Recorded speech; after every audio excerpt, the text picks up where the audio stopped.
ស្ដីពុកម៉ែបងប្អូនគ្នាបាទមកទៀតហើយកាលពីវីដេអូមុនខ្ញុំបានប្រាប់ថាខ្ញុំមានធ្វើបញ្ឆេវហូបបងប្អូនគ្នាបាទហើយនៅក្នុងវីដេអូនេះខ្ញុំនឹងប្រាប់ពីវិធីធ្វើបញ្ឆេវម្ដងបងប្អូនគ្នាបាទហើយវិធីធ្វើបញ្ឆេវរបស់ខ្ញុំមិនត្រូវការត្បាល់កាន់ម្សៅទេហើយក៏ខ្ញុំមិនត្រូវការមានម្សៅសុទ្ធតែបងប្អូនគ្នាបាទគឺយើងធ្វើពីអង្គដាំបាយរបស់យើងដាំបាយហូបរាល់ថ្ងៃនឹងតែម្ដងបងប្អូនគ្នាបាទយើងគ្រាន់តែមានម៉ាស៊ីនក្លុកមួយនេះយើងអាចធ្វើបានហើយបងប្អូនគ្នាបាទអញ្ចឹងហើយតោះទៅតាមដានវីដេអូរបស់ខ្ញុំថាខ្ញុំធ្វើបែបណាហើយជាដំបូងរបស់យើងត្រូវដាក់ត្រាំអង្ករតាមបងប្អូនគ្នាបាទមុនយើងត្រាំអង្ករយើងត្រូវលាងទឹកហើយយើងចាប់ផ្ដើមដាក់ទឹកចូលថែមហើយយើងចាប់ផ្ដើមដាក់ល្មៀតចូលបងប្អូនគ្នាបាទដើម្បីបន្ថែមពណ៌វាបងប្អូនគ្នាបាទពេលដែលយើងត្រាំអង្ករបានមួយយប់ហើយយើងចាប់ផ្ដើមយកមកកិននៅក្នុងម៉ាស៊ីនក្លុករបស់យើងបងប្អូនគ្នាបាទធានាថាម៉ត់ល្អតែម្ដងបងប្អូនគ្នាបាទហើយដល់ពេលយើងកិនរួចហើយយើងចាប់ផ្ដើមយកកត្រង់យកមកត្រង់ខ្លាចវាមានកាកខ្លះបងប្អូនគ្នាបាទអញ្ចឹងយើងគោះវាឲ្យវាយើងធ្លាក់អាណាម៉ត់ចូលទៅក្នុងអស់ទៅដល់ពេលយើងមើលហើយមើលថាវាម៉ត់ទាំងអស់ហើយយើងចាប់ផ្ដើមចាក់វាចូលទៅហើយបន្ទាប់មកយើងចាប់ផ្ដើមដាក់ពងមាន់3គ្រាប់ខ្ញុំដាក់អង្គ2កំប៉ុងខ្ញុំដាក់ពងមាន់3គ្រាប់បងប្អូនគ្នាបាទហើយបន្ទាប់មកពីយើងលាយម្សៅ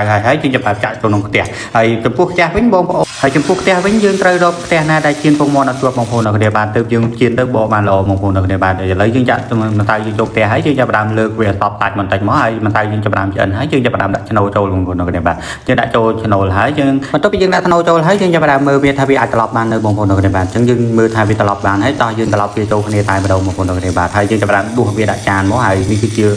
វីដេអូដែលខ្ញុំកាត់ទេបងប្អូនគ្នាបាទព្រោះវីដេអូវែងពេកចឹងធ្វើអត់អស់ទេចឹងហើយនេះមកញ៉ាំបញ្ឆេវជាមួយខ្ញុំទាំងអស់គ្នាបងប្អូនគ្នាបាទធានាថាឆ្ងាញ់តែម្ដងបងប្អូនគ្នានិយាយទៅបែបខ្ញុំធ្វើតែ3ប្រទេសទេបងប្អូនគ្នាបាទតែឯងចឹងដល់ពេលចឹងហូបនិយាយទៅ